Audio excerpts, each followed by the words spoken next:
I'm Autumn, and this is Matthew. Salute. Today we're going to talk about some Supergirl. What were your initial thoughts on the film? You're a bigger superhero fan than I am, so. My first impressions were that the movie was good and enjoyable. I wouldn't call it amazing. Okay. I think it needed some more time in the oven as far as projects go for this brand. I think I'm starting to see a repeat of the toxic masculine fan base come back out again. All the Snyder Bros are coming back out and starting to say stuff, and this actress doesn't really deserve the criticism. The more that you have explained to me about things that you find on the internet about some of those types of comments, it just boils down to they think she's not a attractive enough, good-looking person.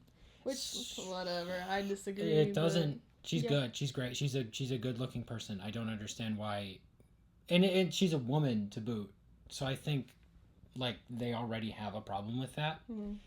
I just wanted to address this right out because I don't want to offer a toxic masculine perspective because I've grown a lot since my youth. But I can understand when you're passionate about source material as opposed to, oh, that's not good because she's a woman or she's ugly or XYZ for performance reasons or right, which I don't think any of those pieces really apply to Millie Alcock. No, I really don't. I think every criticism they've made of her is frankly null. It doesn't hold up.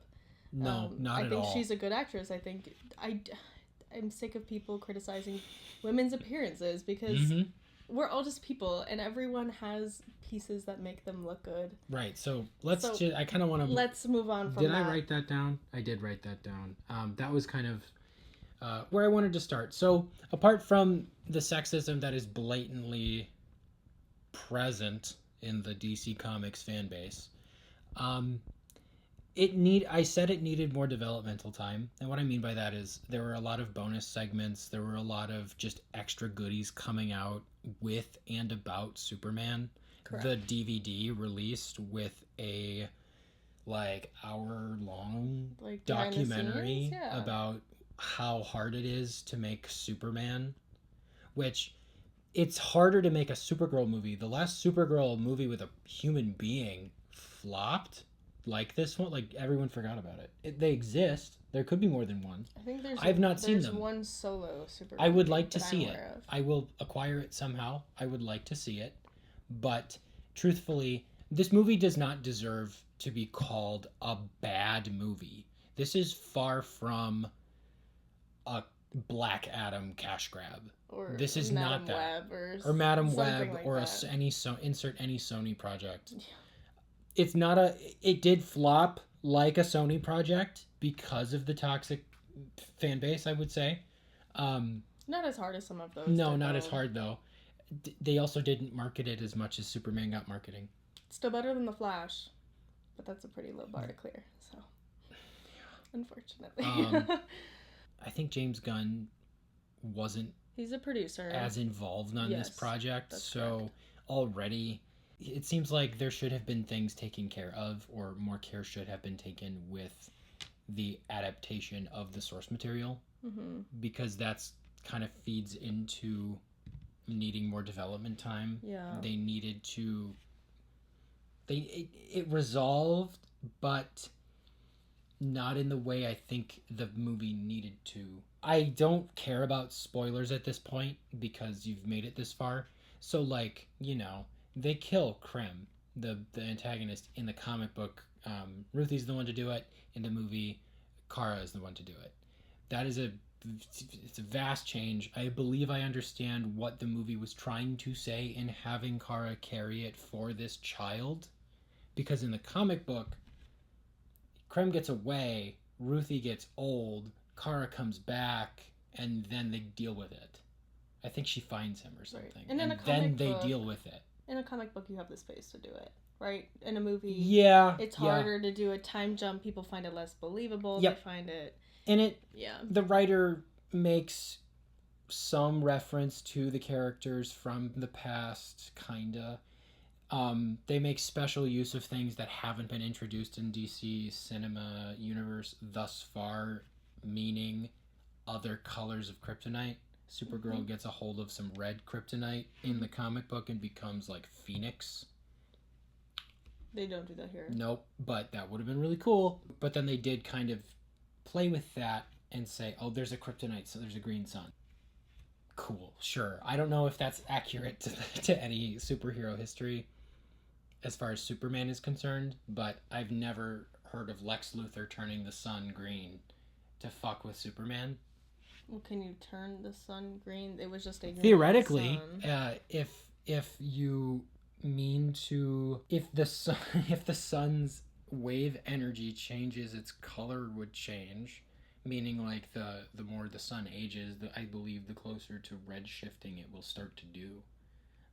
I think that's scientifically proven, but I could be going in the wrong direction. Please correct me if I'm wrong.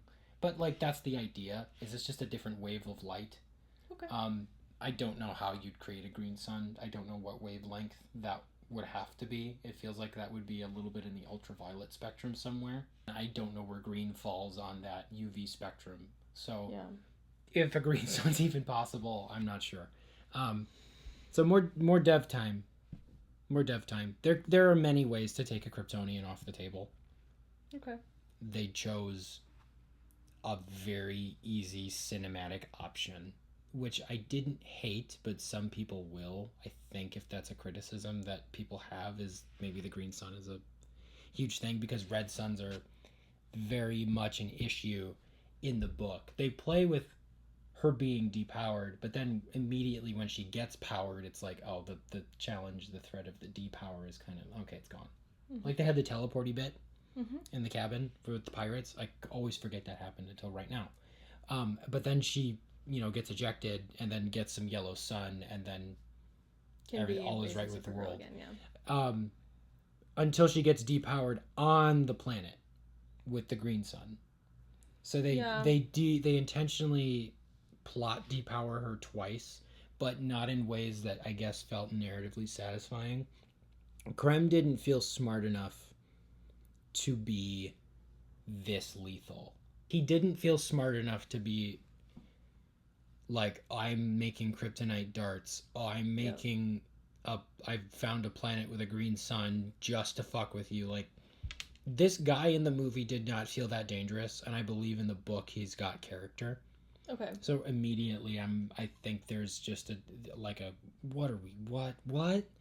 Because they do talk about the elephant in the room, which was the human trafficking, which I do not want to gloss over. That's a theme in here, and to me, I was looking into, or I saw someone on social media kind of make this idea, put it out there, that like Grant Morrison, I believe, said this. Like, superheroes are the new Greek pantheon, in the sense that for them, thinking about Superman helped them think less about the threat of nuclear annihilation as the beacon of hope. Okay. So I believe what they're trying to do here for human trafficking in regards to women and Supergirl is do that. Make, it's scary as fuck, but empower yourself with who she is, because it's meant to inspire you on that level. They just more care. There was not enough care from the production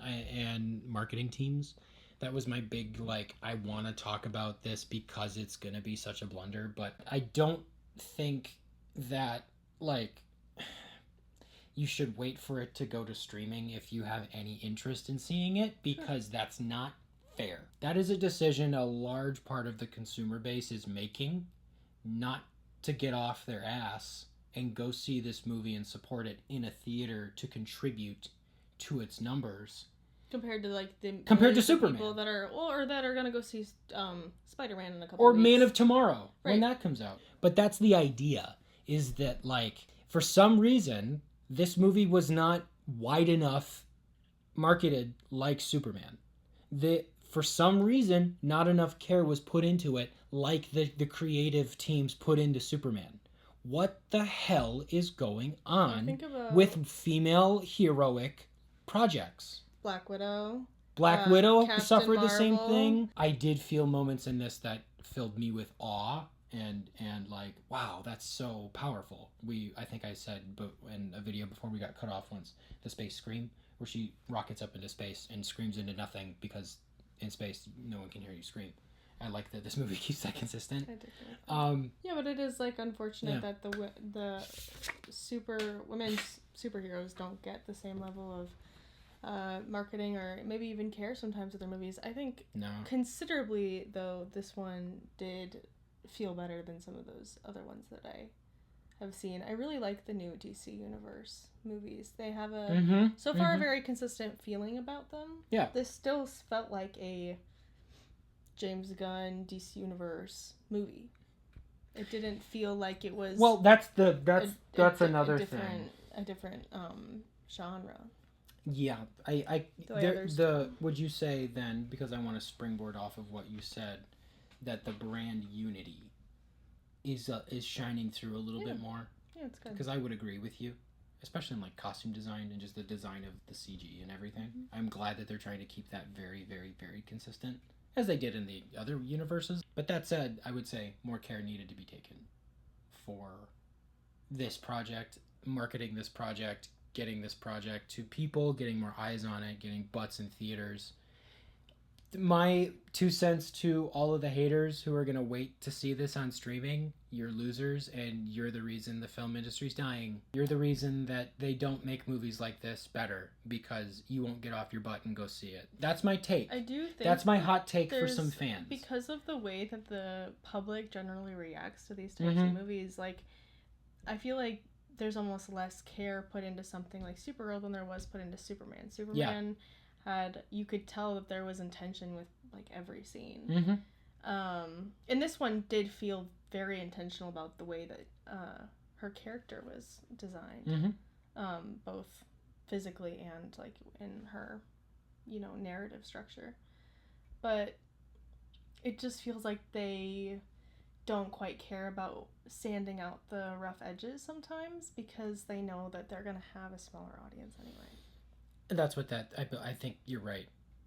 Well, you were discussing how the ending is a little lackluster, and that's been the biggest criticism I've heard, is that they didn't really follow up with the source material in that way. I spent a lot of the movie being concerned that Kara would be the one to kill Krem, and was really against that because it seemed like a disservice and an injustice to Ruthie after helping her the entire time. Like, yes, you want her to avoid the pain of taking action on your revenge, but it just felt like a disservice to Ruthie to do it for her.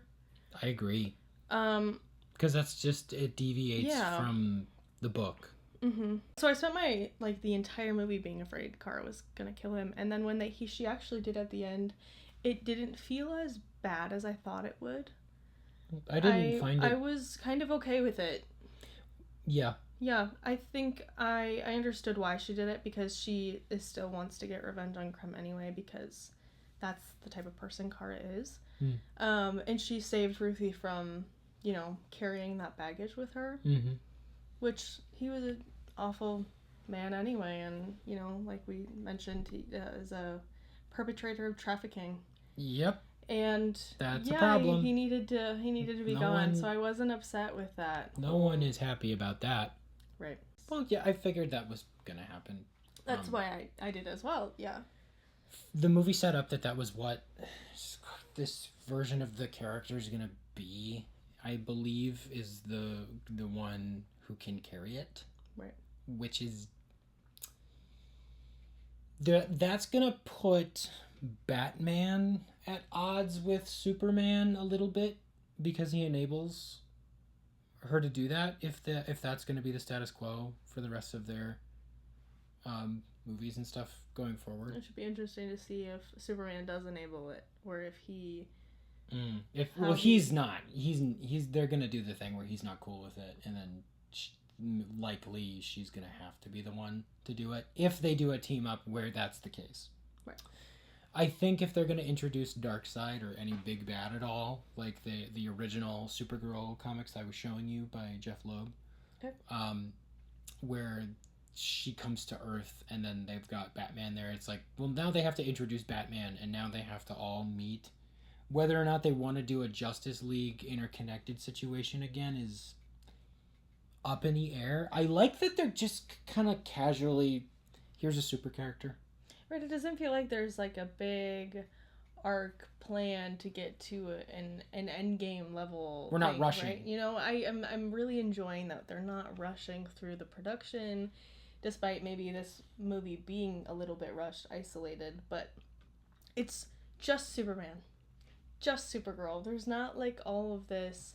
There are movies in the works, right? But it's not this big like, and we're leading to this thing with Batman and this thing and over here, and now we're establishing a new Justice League again. I don't need that. I don't need the way the DC did it before, where they needed to set up all 5 movies at once in one scene of what was that, Batman versus Superman? Yeah, they did. Yeah, they had him looking at files. Right. Every character on surveillance, and then they had Diana. Yeah. In the party, so we set up 5 movies at once, and then didn't even follow through with half of them. And the ones we did follow through with were bad. They just were as a result of rushing your production teams and constant studio interference and misunderstanding the characters, the source material. What are these anyway? Yeah. We're moving into a new era of superhero movies. Thank God. I hope that this is a one-time blunder. You know what, and I know some people in my life who don't like DC, not for any other particular reason, but they just had a hard time getting into it, and I grew up in a DC-oriented family that watched DC more than Marvel, but I still didn't like the movies, but I'm able to, like, start my new appreciation for them. When we first saw Superman, or we first talked about a new Superman movie, I told Matt I was really not excited. I did not like Superman as a character. And you explained to me that no, he's supposed to be this hopeful, like, beacon. And when we saw the trailer for the first time, it was the first time I was like, wow, I really actually they did capture it. They did it. Watching Superman just be Superman. We don't have to build up to it. Yeah. He just needs to be that by default, because that's how Christopher Reeve did it. And going back and watching some of those, I see a little bit more of the charm of what he could be. Oh yeah, Superman 2 peak. Yeah. Is that the one with Lois jumping out the building? Yeah. That's the only scene I've seen from that one where she's like, I believe you're Superman, Clark! And then she runs out of a building. Just hawks herself out the window. And then he super speeds out the... It's so good. It was a very good scene. Character-wise, I really liked Kara. I liked her development. I like that she's jaded characters. I like that she had moral ambiguity. I really liked Ruthie. She, and not at first, I've heard like some people think she's annoying, whatever. She had a really like interesting flip about like 2/3 through the movie where she became this like really confident. She came of age. That's a coming-of-age story for her. Right. I like the scene when she was in the prison with Lobo. And she, convinces the guy to come into her cell and then just totally, like, demolishes him out of nowhere. I was like, oh, okay, Ruthie. Oh, okay. We're getting somewhere. This was, she really surprised me in that moment. And I was very interested in her character being as, like, stealthy and... quick thinking as she turned out to be. Because she starts very like self-assured, right, but also probably misguided, because she doesn't understand how the world works really. She just knows she wants revenge, and she seems a little bit naive in that way. But it's nice to see her kind of come into her own throughout the movie and be a lot more badass than I thought she was going to be. Anything else about the characters? You want to talk about Lobo? I don't want to talk about Lobo. Ruthie's development would have been so much more rich if he wasn't there to spur her on. Does he just feel like Jason? He did nothing. He did nothing. Too? He just did nothing. Like, he was funny. Yeah. And Lobo he wasn't in the original comic, right? Yeah, Lobo's not in it. I didn't find any nary a page of him or his motorcycle. So he just exists because I think Jason Momoa kept talking about it, and they just said, sure. What else? What going else back is to in your brain? Crumb a little bit. Sure. Yeah. Yeah, he just seemed very one-dimensional to me. Yep. DC has flat villains, in my opinion. They don't offer much. They don't have enough moral ambiguity for me. They don't offer anything that I could possibly root for. I like a villain that I can sympathize with to an extent. Right? That's what makes a compelling villain to me. And you look at him, you know he's the villain by the way he looks, and he offers no sort of other type of arc. None. The entire point of him is to be a threat for Ruthie's family and to be the revenge point for Ruthie's arc. It's unfortunate. It does suck that that's what they are not reduced to. Right. Because the arc is for Kara and for Ruthie. It's not for Krem, but I think you can still have a villain arc in your story without, lessening that of your protagonist. Yeah, and then you're going to get into the territory of the people who are going to complain about, but then you got to eat up screen time to explain the villain's backstory and all that shit. Then take out... This one doesn't take do out that. the Lobo fight scenes. No, you don't have to give your character a backstory. You just need to make their actions interesting and compelling.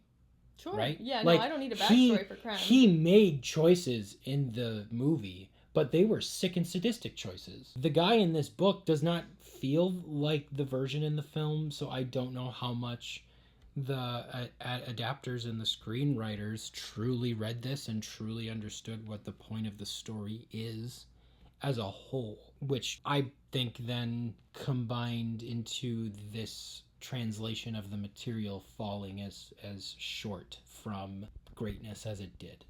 I think it could have been so much more than what we got. And if we're gonna make a Superman comparison, like Lex Luthor is a villain for the sake of being a villain, but at least we understood some of his motivations. No, he is not a sake of villain. Well, for being a villain. He doesn't have the same arc. He doesn't have a strong arc. No, like I'm saying, in Superman in the new movie, his actions called you for concern, and some of the things he says give you the he does have a point. Sure. He has a point about Superman being there weakening humans to threats of this level. He has a point. He does. The things he did and the freakouts that he had as a result of the things happening to Lex's plans was development. Why did they not do that for Krem? Right. That's my point. Yes. And I believe that's what you're trying to say. I'm sorry to talk over you. No, I agree with you. I think... Where was that development for Krem? More face studs was not the answer. He had a ponytail. Cool. Like in the book, kind of had long hair, I guess. I gotta go back and read this. I read it when it came out. But yeah, so I guess my point was that, Lex does villainous things. He does Lex heinous kills things. Innocent people. Yeah. I don't know if that guy he shot with the Russian roulette game, I don't know if that guy was simply, he grabbed him because he helped Superman out of the hole. That is literally the That's only what reason. I interpreted that to be. Okay. That's the only reason he takes that guy is because he helps Superman. Lex is not a sympathetic Makes villain. some bad choices. But you can at least understand the fear. You understand the fear. What he's thinking and why he is making the choices he's making, whether or not you agree with them. Yeah. Which makes his development interesting, and it's so much more fun to relish in his defeat. It is. But it's that letdown of I didn't care about some of the other DC villains in Justice League. I always forget his name. Stephen Wolf. Yeah. Didn't exist to be anything other than the person before Darkseid that they never got to fight. Right. So didn't care about any of that. It's the similar where it's I know you're the villain, but I don't care about why you're here. Yeah. At all. Yep. Which is unfortunate. There are many good things about this movie, but it sounds like we're just kind of ragging on it. But it's almost just a letdown. We wanted this movie to be really good. The reason we have so much passion for this is because I want the DC projects to get better. I want the DC projects to be on Marvel's level. They got the guy. They got a guy from the Marvels, who worked in the Marvel system. Guardians of the Galaxy. James Gunn, who kind of knows how to make movies in that universe and in that type of storytelling, and he knows how to build up to stuff or just let the films be and build up to stuff over time, because they're not trying to build right now. They're just trying to put the characters out into the universe so that you get to know who this version of Supergirl is. You always feel comfort and safety when you see Superman, Like, when he showed up, I was like, oh, fucking thank God. Like, it's not going to be a downer of a scene because he's there. You're like, shit, they're doing their job right with the characterization. They're just, I think they're falling short with Supergirl. They're messing it up. And they just started. If they had done a male superhero as their second movie instead of Supergirl, would it have been better? If it was Batman, people would have flocked to the theaters. I guarantee it. Well, if they did the new Batman that they want to try to do apart from the Matt Reeves one, I guarantee you we would be having a much different conversation right now. I think that the fan reception too would have been different because if they're paying as much care and attention to the new Batman movie as they did to the Superman movie, there is no excuse for why they cannot pay as much care and attention to their female-led superhero projects. I agree. There is no... I want to kind of just put that out onto to our channel. I agree. Please get it right from now on. The film industry is still a male-dominated space. Yeah. There's not enough women in the writers' rooms for any of these projects. And if Supergirl was written by women, It wasn't written by a woman. Yeah. Was it just one? Was it multiple? Just one. And I'm not saying. You don't have to fact check that. What I'm trying to say here is there needs to be more women in the screenwriters' room for projects featuring women, especially if you're gonna assert that they're gonna try to use this as like this is who the character is now. You need to get the adaptation just a little bit like. I don't think the essence of the moral message or just the message of what this book is trying to talk about is as prevalent in it as it should be as a result of some of the changes to it. I don't know how much more else I can say about it in that way. That's fine. Do better, DC. Do better. Yeah, just in general to the Hollywood producers and stuff. Just do better. What can we do to make these stories more appealing and to reach a wider audience and to make it so that we don't have to sit here and criticize the parts that felt flat to us. You do know all of those independent filmmakers who are making movies that are kicking your movies' asses right now do take care with their source material and also take care of their crew in the Iron Lung case. Iron Lung, that was so dope of you, Mark. And it's hard as shit to find anything to adapt into movies, at least for me. But I have some ideas. Oh, yeah. Don't talk about it. Don't talk about it yet. I'm not going to. Shut up. There are two scenes that unfortunately I did have to make direct comparisons to with Superman because Superman did it so well the first time. Okay. There is a scene in Superman where Lois and Mr. Terrific go to that army base to try to rescue Superman from the portal, and Mr. Terrific puts Lois in this little force field, and then he starts beating everybody up with his little spheres and whatever. And the reason the scene is so good is because they focus in on Lois. Lois is the center of the screen, and they play a fun little song while it's, and then it swings around her while the action scene's going on. It's very, very well done. It's very memorable. Yep. And it's just a really unique way to do an action scene, in my opinion. Yeah, it's very well done. While I was watching Supergirl, they have one scene where I thought they should have done this, and then they had one scene where they did attempt to do it, and neither of them worked for me. The first one is when Lobo and Kara are fighting the brigands while they're releasing the girls on that one planet. Yeah. They focus a lot on Ruthie in that. Oh no, they don't. I thought they should. They either do focus on her, or I thought that they should have focused on her more. But they do a lot of quick cuts between Kara and Lobo, and I personally don't follow action sequences very well when they do this. So instead of what they do in the film is they'll do a shot of Kara running, and then they'll do a shot of Lobo punching someone, and then they'll flip back to Kara punching someone, and they'll get a shot of Lobo getting on his bike, and then they just keep cutting back and forth between the two of these, and then they'll throw in a little bit of Ruthie running for cover, and then they'll show Krem taking the girls or something. Yeah. And it's very quickly shot Like, it's a lot of jump cuts back it's to a back. lot of coverage for a scene. Very quick, say. like 2-second little snippets, and I really struggle to follow what's going on during those. So I personally just kind of clock out during those scenes. The action had some. There's stuff to be desired, I think, and there, we've been saying through the theme of the whole video, there wasn't enough care and attention. In it, they looked good. The scenes looked good. On paper and on the screen, they looked good. It just wasn't as impactful as it could have been. Because there wasn't enough care and detail, at least in some of the spots. But then later on, at the end of the movie, Ruthie is surrounded by the motorcycle gang, and they do follow her while Kara goes around and beats them all up.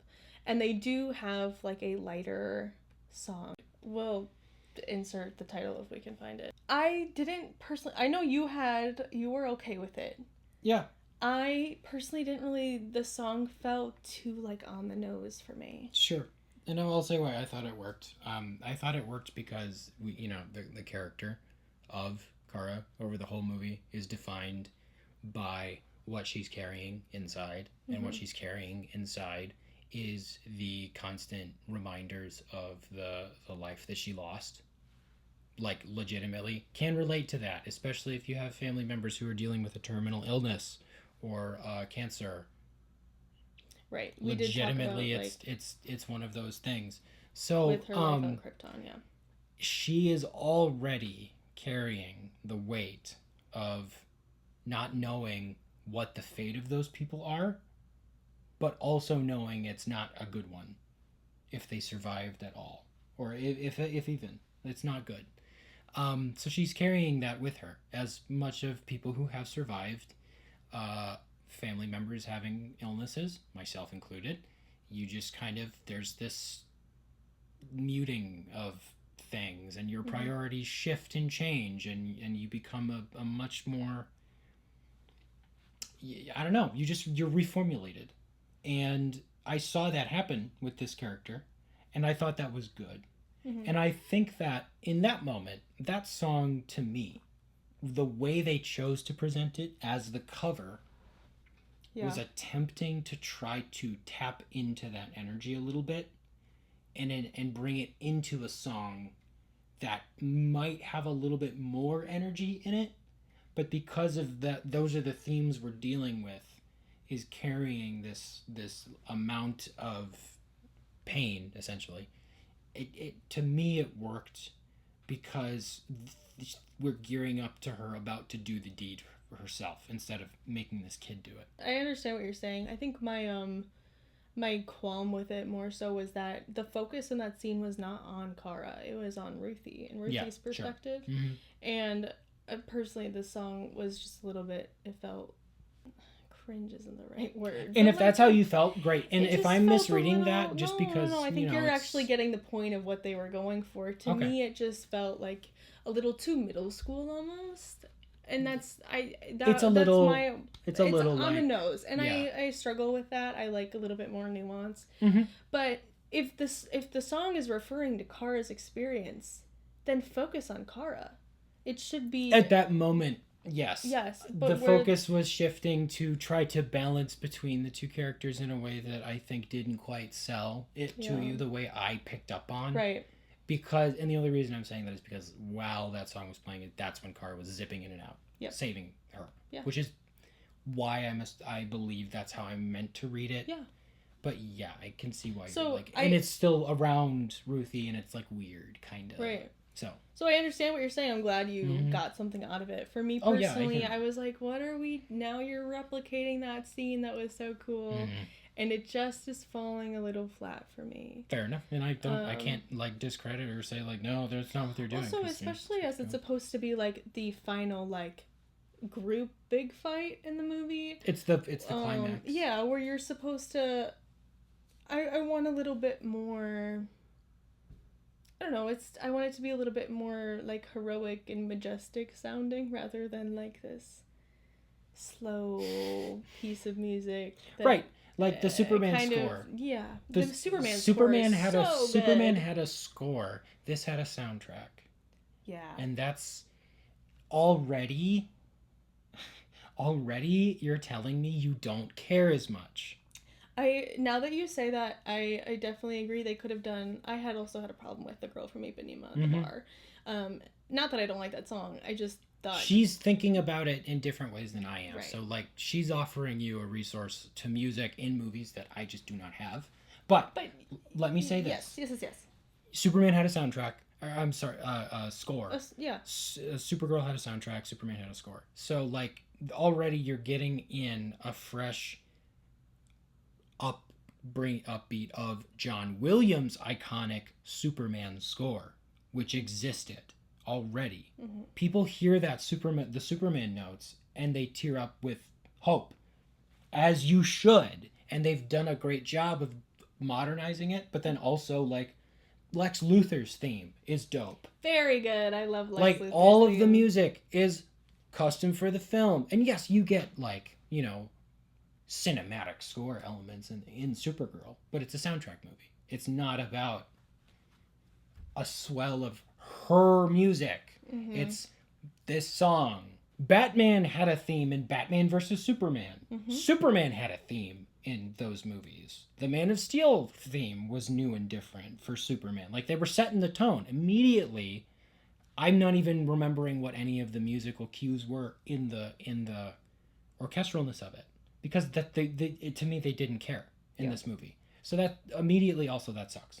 You're not selling to me that she can infuse herself with this heroic might through the soundtrack, because when you saw Superman go all out to save the day at the end of the movie, the music was soaring and your heart was soaring with him as he's doing the thing with the guys coming off him. You're like, holy crap, he can do it. My word. Where was that here? Right. Other than like she got him, she stabbed him, she punched all these other dudes into CG oblivion. And her movements are good. Like she does. She's a good fighter. Yeah. But it doesn't. Oh my god! Yeah, I was geeking out when she fucking did the wheel thing on him, the Hulk move. She takes a creme and she like by the ankle. And just she like whips spin him around into the ground. Somersaults over and over again. Very that was funny. Super cool. Yeah. Like make no mistake, some of the CG bits were good. I don't know. Maybe the fact that there wasn't enough of the like. This is Supergirl we're talking about. She needs a theme. Finally. Yeah. She doesn't have one yet. Not that I can recall. And if there is one, it's not memorable. Right. Like, how do you top Superman's? I don't think you can, because John Williams thought it up. You got to go talk to him. He's still alive. Does he have an idea? Could they not afford him? Did they not want to consult him? Yeah, it's questions. Dark Knight. Brings that idea, like you said, that it just feels lazy. It's people are underestimating how good a motif is. Yes, like how essential a motif is in a movie like this. Like to use in moments of weakness and in moments of strength. Like I was down and receptive to everything this movie was putting out there, just like Superman. Yeah, I can hear the high notes when Superman's taking flight. I can't recall anything. Any songs from... I can't recall anything. Granted, we have also seen Superman considerably more times than we've seen Superman. Yeah, but even when I saw it for the first time, like that's right fair. When he's like, good luck with that, and then the music soars, I can hear it in my brain. And you can too, probably. Well, and I noticed, you notice things like when villains have a theme, right? Yeah. Like Lex Luthor's theme, after one viewing, I You're picked like, up on whoa! it. Yeah, very good. So good! Yeah. It is unfortunate that they wouldn't have spent more time developing that. Yeah. We did discuss this a little bit at the beginning. You brought up the manosphere hate against... Men suck sometimes, which is quite often. When we were preparing for this video... Right. That's what I was going to say before.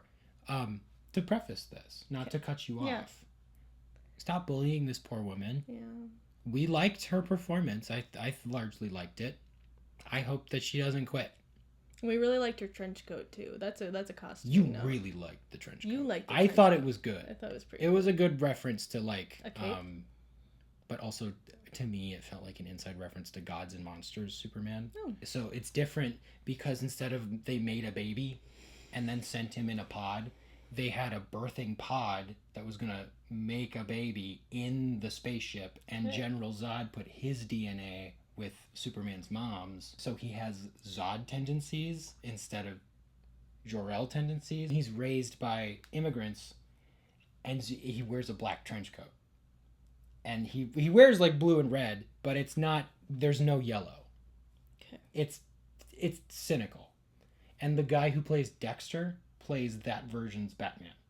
Okay. And he's a vampire. He's a pseudo vampire. Of course. Anyway, trench coats are cool. Make more flying characters do it. Neo. Need I say more? Love. Okay. Sorry. Your preface was that. Stop hating on this woman. Yeah. We liked her. I hope she doesn't quit. Millie, stop. Don't quit. Please. I think she's in good hands. But... I like give her movies more care.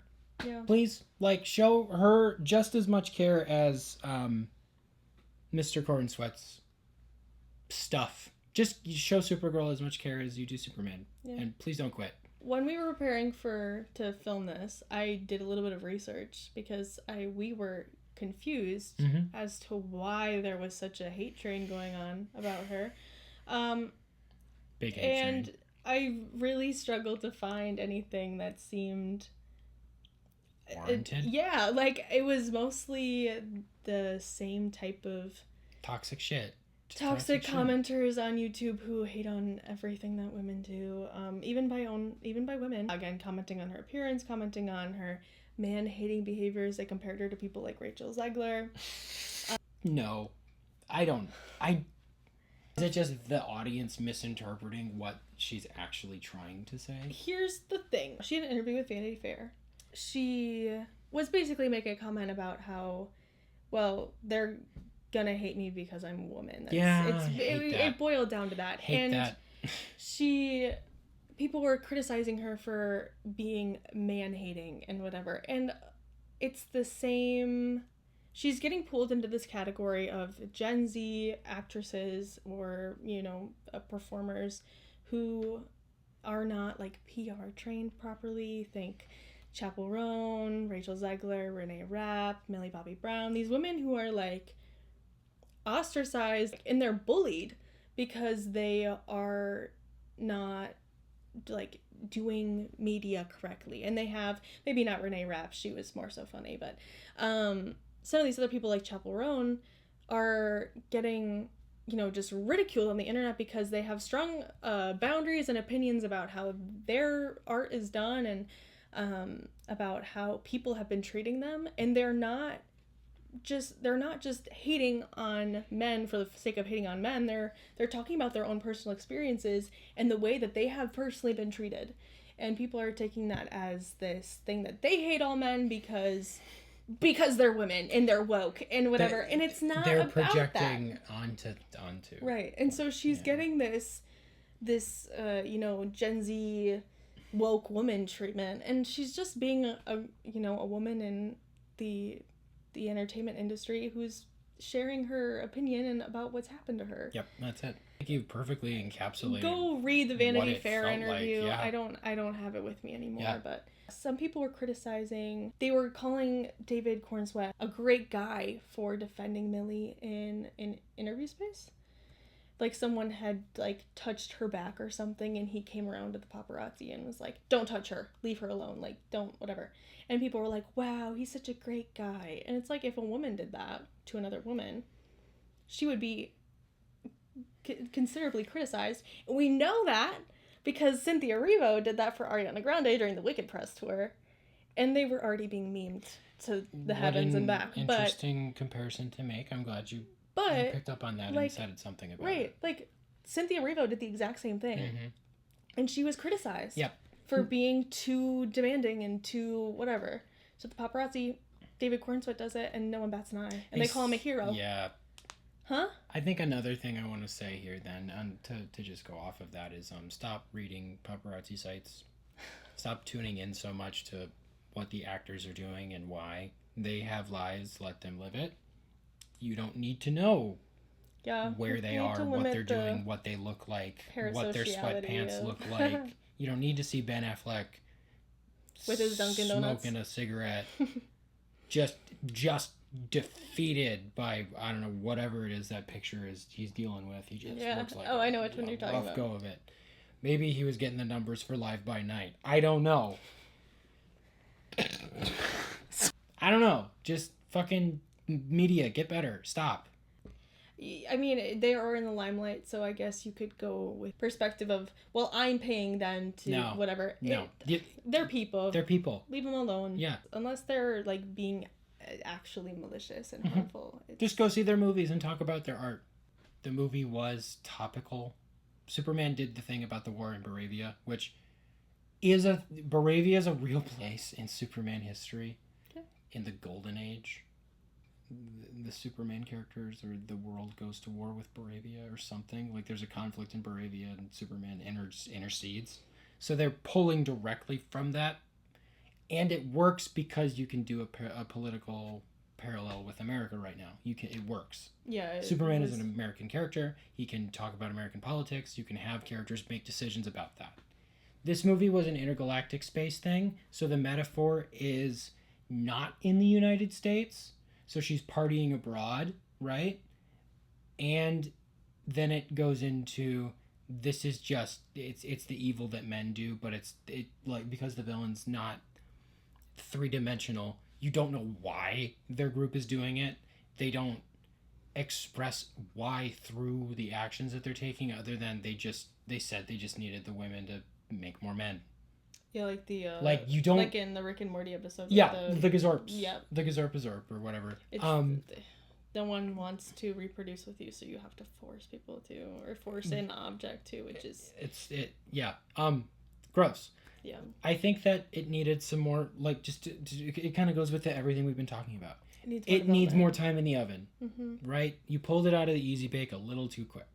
Right. It was because of the commentary that Superman did. It was very topical. It was very timely.